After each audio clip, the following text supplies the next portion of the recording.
Welcome, everyone. We have a special treat today. You guys have heard me say many times in the past that everyone needs a coach. And though I do a bunch of coaching, I too have a coach, which is my friend sitting right here. So I'm proud to introduce my buddy, good friend, great business coach, Tim Fulton. And Tim's got a laundry list of accolades and backgrounds. So I'm going to run through them quickly just so you'll have a little context and know who I'm talking to today. So Tim, you're from Miami? Grew Florida? up in Miami. Canes fan? Absolutely. And, and Dolphins. Okay, really? Yeah. Still? Oh, yeah. That must be tough. It's been a tough run. Hey, then you went to Tulane, right, in New Orleans. You got an economics degree and an MBA. You got it in 5 years. Yeah. Right? Yeah, you were working hard. Yeah. So you weren't partaking in all the fun things that happen in New Orleans. As much as I could. Tough juggling act. And that's where you developed an affinity for jazz music, right? Or liking for that. Yeah. Cajun food. Yeah. Still? And met my wife there. Oh, you did? Yeah. Okay. College sweetheart. Well, I'll skip ahead. You've been married to her, Remy, for 36 years, right? And God bless you for that. Yeah. That's very hard to do. I've also been married for 1 million years, so I get it. Listen, you've owned and operated several businesses. So the great thing about you as a business coach is, in the latter part of the last probably decade or so, you've done a lot of coaching, which is as important as, teaching, but you also were in the trenches. So you were an entrepreneur yourself, started and sold many business ventures, right? Yeah. All small business. Made every mistake imaginable. I think that's the only way to learn it, right? Is. I don't remember if you can, if you think back to your young self when people would give you advice, you'd think, yeah, not me. Oh, yeah. Yeah. I'm way smarter than that. Yeah. That won't happen here. Never. And I'm sure you've heard that before in your coaching also. Yeah. Came to Atlanta, and one of your companies was an internet software company, right? Dang. So I didn't realize this. I'm actually learning about you as we speak. This is great. So an Inc. 500 company, and then sold to a Fortune 1000 company. So congrats. I didn't realize you did that. In 92, which is when we opened our gym here, which is interesting, you started Small Business Matters, and that's still running. Yep. Right? And 20 years and going. Yeah. Just to give you guys a heads up, I will link to Small Business Matters in the footnotes for the show today. Just so that you guys can, and there's a ton of great resources on there. I think one of my favorite things you do, which you have listed here, is you have a really great newsletter that comes out. So Tim's a great writer. He's an author of a couple of books as well. What's the latest book you came out with? I actually bought it and distributed it to all my guys. Small Business Matters. And the second book was Small Business Matters and All That Jazz, going back to my New Orleans days. And I'm in the midst of writing a third book Are now. You really? Yeah. Gosh, man. I guess retirement's going well for you. I was teasing Tim before we started recording that he's also a Vistage chair. So if you guys don't know about Vistage, it's a great sort of business coaching formatting group. I think it's a worldwide organization. And Tim was a Vistage chair for how many groups? 3 groups over 16 years. Wow. Okay. Great. And I was sat on one of, that's how I met Tim as I joined Vistage, and he was my Vistage chair. So again, that's 15 or so different people from different industries all sitting at a table, meeting monthly, discussing best business practices. And it was Tim's sort of role to guide and coach all of these folks through the meetings and then individually as well. So that's how we met. Tell me about Grow Smart. That's something else you started here in Georgia. About the same time that I started as a Vistage chair, the Small Business Development Center Network in Georgia, which is a arm of the SBA, the Small Business Administration, they were looking for a training program for existing business owners in Georgia. So much of their work historically has been with startups. And they wanted to start working with existing businesses. So they came to me and said, hey, can you help us put together a training program? And it turned out to be a 40-hour, 5 full-day training program on all what I think are the key aspects of growing a business, everything from strategic planning, marketing, leadership and management, understanding financial performance, and then organizational design. So they then asked me to be the trainer, the facilitator of that program. And so I traveled the state over, again, about a 16-year time period. We had over 2,500 business owners that went through the program, and it actually got expanded outside of Georgia into Alabama, into Kansas, several other states that were also interested in the program. And it was just a lot of fun for me to be able to work with so many different business owners, excited about growing their business and like a sponge taking in as much information as they could. And then I transitioned that program into what I currently do now. It's called the Small Business Matters Bootcamp. Essentially the same content, now doing it through the Small Business Matters banner. Awesome. And you work with people from all over, right? So if anyone's listening from out of state or what have you, they could come to the conference. Sure, absolutely. So it's not just Atlanta-based. Correct. Awesome. Hey, listen, and I think this is probably the most interesting thing because I like to adventure travel as much as you do. So you have walked the 500-mile El Camino Santiago, which I've heard about a lot about from different folks. You've done it twice. Yes. In the last how many years? Over the last 5 years. Wow. Yeah. What was that like? It was great. The first time I did it on my own, went solo. It's 500 miles from the France Spanish border, the Pyrenees Mountains, all the way over to the western coast in Santiago de Compostela. It's a historic walk. It's been around for forever, going back to the apostles. And it just, you meet people from all over the world. It's a spiritual journey. And then the second time I took my youngest son, he asked me if I would go with him. And so we did it as a duo, as a pair. And that was great to be able to spend that much time with my son, a family member, and see him enjoy it and take it in his own way was just fantastic. And so I would highly recommend it to any of your listeners. If you're looking to do a sabbatical getaway, it takes about 30 days to do the walk. There's a movie called The Way that was done about it. There have been a number of books that have been done about the book. A couple 100,000 people every year. Michael Douglas do the walk. In that? It was Martin Sheen. Martin was Sheen, in it. that's Close, right. Yeah, close. Yeah. The Sheens and the Douglas. It's hard to keep track. A couple 100,000 people every year do the walk. It's amazing. It's great. Yeah, I have a friend that went through a pretty tough personal traumatic situation, and then he did the walk as well, and it was transformative for him. So good on you, man. That's awesome. Thank all right, you. Well, let's get down to business since that's what we're all about, right? Great. So we talk a lot about fitness and whatnot, but really even the name of the podcast is the Alloy Personal Training Business Podcast. So I think in the context, especially since we're moving to franchising, there's a lot that happens in the startup of a business. So today, I just want to walk through what you've already given me, which are really the 5 keys to a successful small business startup, right? So how about we do this? I'll rattle them off, and you tell me what it means. Perfect. Does that sound good? Perfect. Number 1 is a business plan. Seems obvious, but give me your thoughts on that. Well, Rick, if you were to guess, what percentage of small businesses have a business plan that they work from and off of? What would you guess? I know it's going to be low because it's supposed to shock. I want to say 80% because it seems like everyone should, but 50%. It's actually less. It's less than 20%. The SBA has studied this and have found less than 20% of small businesses have any type of plan, a marketing plan, a finance plan, organizational plan, a business plan, less than 20%. And less than 20% of all small businesses ever get to their 5th year of existence. Really? And I look at those two statistics, and I'm convinced there's a connection between the two, that very few businesses have a plan, very few small businesses make it to their 5th year. And what's interesting to me is I think every business owner has a plan in mind. It sits up here. The question is, how does it get from here, down to something in writing? And as I've talked to a lot of business owners, sometimes they'll say, well, I don't have time. I don't have time to write a business plan, or I've not read a book or gone to the workshop. I don't know how to write a plan, or I don't know I need a plan. I've been in this business for up 10 years. Why would I need a business plan? But the real reason I found, I think, is it's something very different. And I think it's the fear factor, because, when it sits up here, there's not a lot of accountability.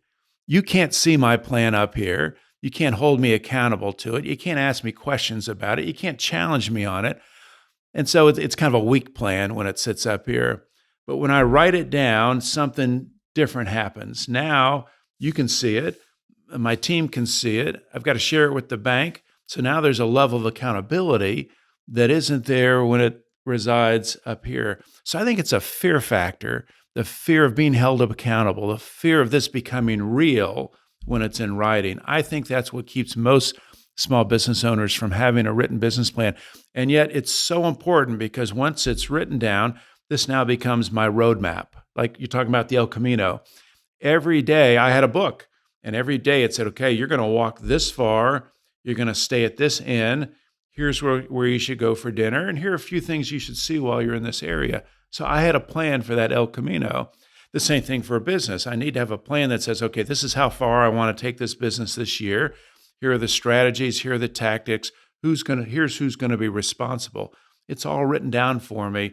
So it makes for, on the El Camino, the worst thing that could have happened would be for taking a wrong turn. And I came pretty close a couple times. Same thing is true in business. The danger is taking a wrong turn, going in the wrong direction, making the wrong decisions. And Rick, I think that's where the business plan comes in handy. Well, I think if you just look at the statistics around business plans and staying in business 5 years should be a compelling enough reason. Sure. But I do. It's interesting. I never thought about it. Sort of like goals, right? I mean, essentially, like we obviously deal in fitness and we try to get people to be public about their goals. Yeah. But if you do so, then by default, you're going to be more accountable, much less putting it down on paper, right? So that makes sense psychologically, but that's really interesting. Okay. Well, I assumed a lot of people would do it, but maybe that's why I've been around for a million years. So, second one I can certainly attest to, and I've seen this in my coaching a million times, adequate capital.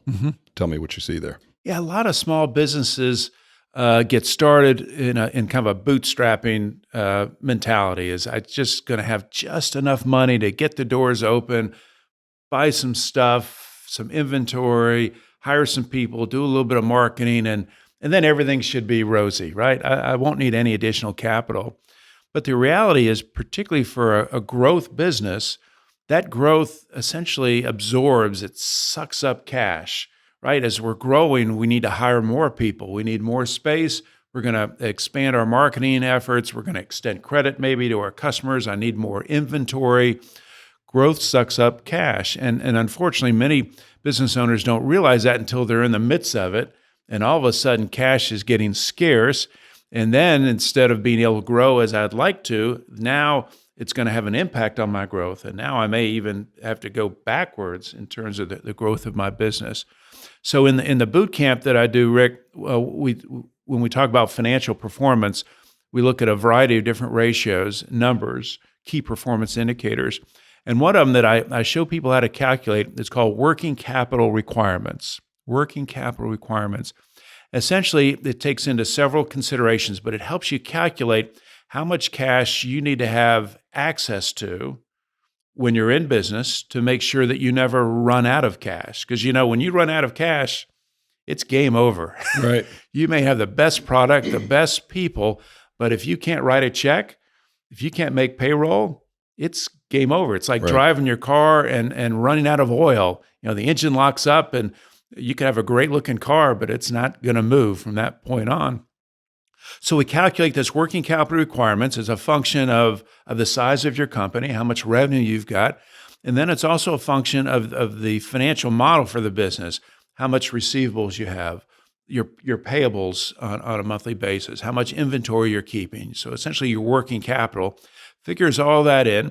For the average small business, it usually works out to between $50,000 and $100,000 that the business needs to have access to. And access to could be your line of credit, cash in your company checking account, Tim's cash, the amount of capital that I have personally, credit cards. Essentially, it's how much cash can I get my hands on within about a 24-hour time period. And again, for most small businesses, it works out to about $50,000 to $100,000. The worst case scenario, I've got to have access to that cash. And so it's a very important number, an important calculation to make sure, again, I never run out of cash. Do you think this goes back to your number one business plan and a pro forma, right? I mean, if you don't have that, there's no possible way you could calculate, your cash reserves and what you're going to need to grow, right? Yeah. And yet if I'm planning to grow, 20%, 30%, 40%, I've just got to understand that growth is going to absorb cash. Yep. And that I can't just expect to live organically off of the cash that's coming in from the profits of the business, the day-to-day cash flow. I've got to expect that I'm going to need additional cash. And Rick, the good news is that the bankers understand this principle. And if I approach a bank early enough to say, hey, we're growing, and I'm going to need some cash to help support that growth, most banks are happy to support that. What they don't want is for me to show up when I'm overdraft and I've run out of cash Right. and then ask for money. Right. Very unlikely. Yeah. Well, that's a great point. And I think for everyone listening, I want you to hear that what you repeated multiple times was growth sucks up cash, or basically growth takes money, right? And there's probably a lot of different ways to say that, but I think it's really important for everyone, especially in a small business setting, to understand that if you want to grow, it's going to take some cash, right? Yeah. And some risk. Awesome. All right. So number 3, have a board of advisors. Yeah. Well, you know this one. And, I know when I first got started in business, I got a business degree, I had an MBA. I thought I knew everything there was to know about business. Why would I ask for help? Why would I seek out a coach, a mentor, an advisor? And yet once I got going, I found out it was the opposite. I knew very little about operating a business. And so I began asking, people that were already in business. And I was lucky. I had some mentors, include my father when I first got started, my first business was a tire store. He had been in the tire business his entire life. And again, early on, I was hesitant to ask. I didn't want to look foolish. I didn't want to look like I didn't know what I was doing. So he would just start asking me questions like, what are you doing when this happens? And how are you handling this situation? He was smart about that. And so by doing that, he would then, help provide me with resources and information and guide just through asking good questions. So that was kind of my introduction to having an advisor. And then I had multiple people that I could go to. I had kind of an informal advisory board with that business. And then the next business was a travel agency. And same thing, I began assembling kind of an informal board of advisors. And flash forward, when I got involved in Vistage, Vistage essentially is an advisory board for each of the members of the group. They have 12, 15 other business owners that they can bring their toughest challenges to and get good questions, in some cases get good answers. So whether it's a informal board of advisors, my neighbor, my best friend, my college roommate, a parent, a sibling, or it could be a formal board of advisors. I sit on 2 advisory boards for companies that meet on a quarterly basis. And our job is to ask the tough questions, is to look at their business plan, look at their financials, and ask questions and point out where we think there may be some trouble ahead. And so I've become naturally a strong proponent of having that advisory board, again, either formally or informally. It's okay to ask for help. Yeah. It's actually a sign of courage in a lot of ways, right? It absolutely is. Yeah. And everyone thinks it's the opposite. Yeah. Awesome. Love it. Everybody needs it. All right. So that's number 3. Number 4 is have a strong why. And we'll do air quotes for strong why. So what do you mean there? I mean, I think a lot of folks here, we've talked about Simon Sinek's book, Start with the Why, and why that's so important. Yeah. But tell us through your lens, what do you mean by that? I guess, Rick, a couple of things come to mind. Being a small business owner is really hard. And sometimes one doesn't understand that till you're in the seat and you're making tough decisions. And not every day is rosy. With every good day, there's maybe a couple bad days. And I think what helps many businesses persevere, particularly early on, is having a good understanding, good grasp of why am I in this business? What's the purpose of this business? What is our mission? And so often when I ask someone either starting their business or maybe they've been in business for a short period of time, I'll ask them that question. So what's the mission? What's the purpose of this business? And you've probably had the same experience. I get that deer in the headlight, like, right. I don't know, it just seemed like the right thing, or I was looking for something different, or right. It's a job maybe for some. Unfortunately, hopefully you don't get that answer, right? Right. I wanted to work for a bigger jerk than I worked for before, so I start working for myself. Right. I wanted more stress. I wanted to work more hours. Right. And I want to make less. So I thought I'd open a business. It's perfect. And yet when I find, the most successful businesses that I can think of, they have a strong purpose, a strong why. And you mentioned Simon Sinek and I think his TED Talk, more than anything else, solidified for me why, having a strong purpose is so important, not only for myself, but for something for my team to rally around. I'll give you. May I give you a quick example? Of course, yeah, of course. So I was working with a painting company. They do commercial painting out of South Florida, and I had the owner, Frank, got together with him to do some planning a number of years ago. And I asked Frank, I said, so remind me, what is the purpose, the mission of this painting company? And he pulled out a sheet of paper, and it had about a paragraph on it that some consultant had read, and it was awful. It was all. It was, we do painting. Don't pull any punches. Yeah, everybody needs painting. Painting's important. Everybody should love painting. Right. Oh, this is terrible. He said, it is. He said, I'd forgotten I had this. So I asked him, I said, so how did you get into this business? And it was called Brothers Painting. I said, I don't remember ever seeing a brother before. He said, yeah, it was me and my brother that started this practice. And he said, after about 6 months, he decided to go in a different direction, but I kept the name because all the employees, they were all men in the business, painters. He said they all called each other brother. He said, I couldn't give up the name because that's what they brother, could you do this? Brother, could you help me with this? They may or may not have known each other's names, but they called each other brother. So we had to hang on to the name.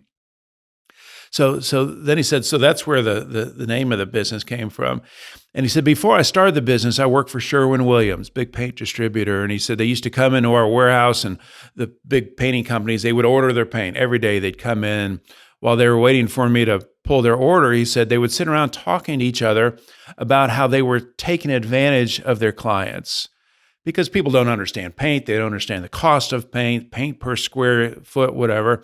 So they would laugh and joke about how they were taking advantage of their clients. And he said, Tim, I decided that day that when I started my own painting company, I was gonna figure out a way and help people understand painting. I wasn't gonna take advantage. I was gonna kind of create a good name for painting in the industry. And so one day he said, I did start my business, and I decided that, I was going to be honest and straightforward with my customers, that we were going to change, his words, we were going to change the game of painting. Change the game of painting. And all of a sudden I said, Frank, I think we've figured out your purpose, your mission. He said, what? I said, what I just heard, it's brothers working together to change the game of painting. And Frank looked at me. He was a big guy. He played professional baseball, and his eyes got a little red, got a little teary. And he said, for the first time, he understood why this business existed. Brothers working together to change the game of painting. And it's a cool moment for me. Yep. And I'm sure you've seen this before when kind of the light goes off for somebody. And he said, that's it. And a funny story, he went back to Miami. I was in Atlanta about a week later. I got a package in the mail. And it's a white long sleeve painter's t-shirt. I thought, well, what a nice gift. And on the front of the t-shirt, it said Brothers Painting of South Florida. Turned around on the back of the t-shirt, it said in quotes, brothers working together to change the game of painting. And from that day on, I know it's had a significant impact on him and his business, because now there's clarity around why this business exists. And when things get tough, as they do, that's when it's time to resort back to, why are we in this business? And that's that great story. And I think that helps them in so many different facets of their business. I mean, imagine, you're going to hire new talent, right? And in this day and age, purpose is a big value proposition to someone to bring onto your team. And so imagine if it's like, hey, everybody's looking to belong to something. So I'm going to join this band of brothers, right? Yeah. To change this game of painting, which maybe two things maybe aren't directly connected, but yeah, it makes a lot of sense. And you're exactly right. And they've found the research, today's world, very tight labor market, that younger workers, millennials, Gen Ys, and even the Gen Zs, more important than any previous generation, the idea that I want to be doing meaningful work. In Harvard Business Review, there was a study, the majority of younger workers today are willing to take a cut in pay if they believe they're doing meaningful work.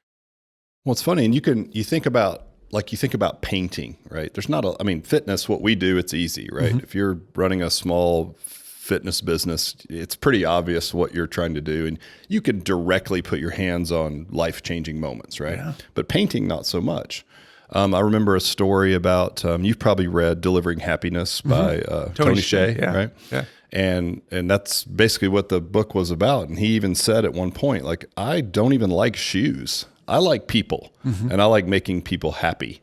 And so we're going to sell shoes, but what we're really selling and delivering is happiness to people, and shoes are the vehicle, So same kind of idea. It could be paint, could be anything. Yeah. Great point. Yeah. Love it. Thank you.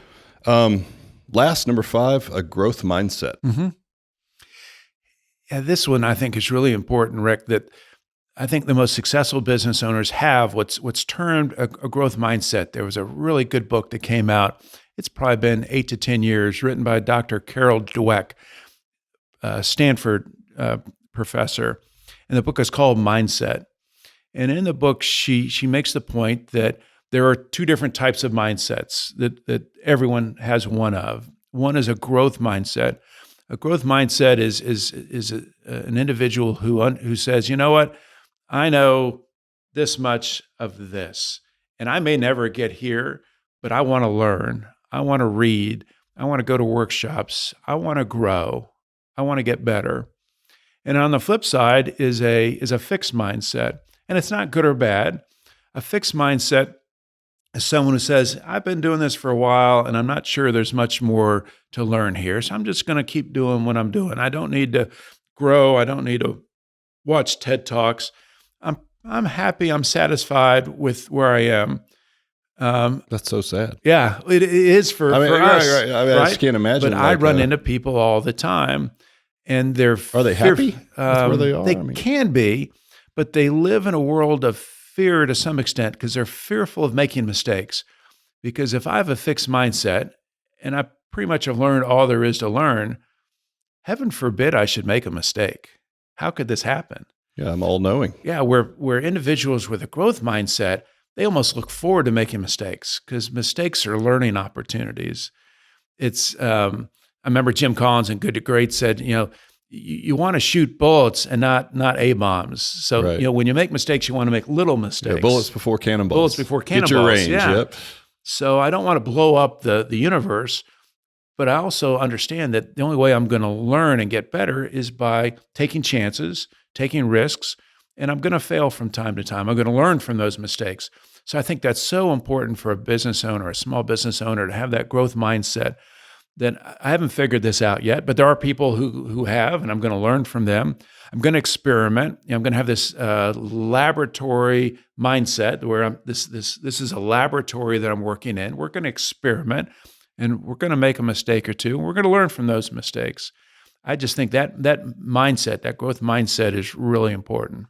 I have a good buddy who's been very successful in the fitness space. He's a young guy, and one of his core values, which I love and may steal it at some point, is grow or die. So there is certain people believe that you're either moving forward or you're moving backward. There's no standing still. What would you say about that? Oh, I think that's true. There's no neutral. So that person that you're talking to, that you'd be coaching, that's saying, I know everything that there is to know, they're not really sitting still, right? No. They're not, they're actually moving backwards, whether they know it or not. Would you agree? Oh yeah. And you're absolutely right. And I think the corollary to that is if they're going backwards, their business is going backwards, because a business is the same way. Business is never in neutral. You're either growing or you're regressing. And as an individual, the business will only go as far as you're capable of taking it. And so if you're not advancing, if you're not learning, and your people as well, you're at risk of the business being in that same position. Yeah, and that's why I think having something like that in a core value is uber important, because then as you bring people on, you are speaking about the organization, but you're also talking about each individual on the team, and you need to be able to attract people who have a growth mindset, because if you don't, it's going to feel there's a lot of friction between, you're pushing, right? Instead of pulling them along, you're like pushing them to grow and learn and creating a culture where it's okay to make mistakes, right? To have a true lab mentality, and if you're not making mistakes, you're not growing at all. There's no way you could be, bat 1,000. It's impossible. So yeah, man, I love it. All right. So just to recap, have a solid business plan. Yep. Be properly, adequately capitalized. Right. Don't run out of cash. Kind of important, right? Find some advisors, whether it's through like again, for me, Vistage Group, a guy like yourself, as a business coach or a true board of advisors, what have you, but have some folks that have been there and be humble enough to ask for help. right? Or smart enough, you should say. Find your strong why, because that's going to keep you going through the tough times. And then ultimately keep that growth mindset regardless of where your business is and keep moving forward. Would you say that sums it up? You hit it, all five. Very so if nice. I do all those things, I'm going to be successful. Is that right? You have the potential to be successful. Knowing that luck is still a big part of it. Yeah, it is. I saw something the other day. It was from a Google analyst, I believe, and it was sort of it was a short TED Talk, and there was 4 predictors of success for a startup. And unfortunately and fortunately, number 1 was timing. And timing is really tough to predict, right? So a lot of times you hit the right market at the right time with the right product or service, and you just catch, right? But I think if you do all the things that you've talked about, you're mitigating your risk as best as possible. And let's just say if you're in this growth mindset, at least you're open to new opportunities, right? And that's the only way you can grab that lightning, right? Is to be always open and looking for it all the time. So and open to change. Open to being change, willing to call an audible, using a football metaphor, that sometimes you have to get up to the line of scrimmage and call an audible. I really hope my team's listening to this because they say I have a squirrel brain and I'm changing all the time. So it might not always be good, but I think sometimes it's really good. Tim, it's been a real pleasure. Listen, I appreciate you as a coach and as a friend. Oh, and thank you. I hope everyone got some value from it. I'm going to put all of Tim's information and his beautiful mug in the show notes. So I would highly recommend checking out Small Business Matters, sign up for the newsletter, get to a conference or a workshop or a luncheon if you can. Even if you're not local, make a trip into Atlanta. I appreciate you, man. Oh, thank you, Rick. I enjoyed it. See you guys.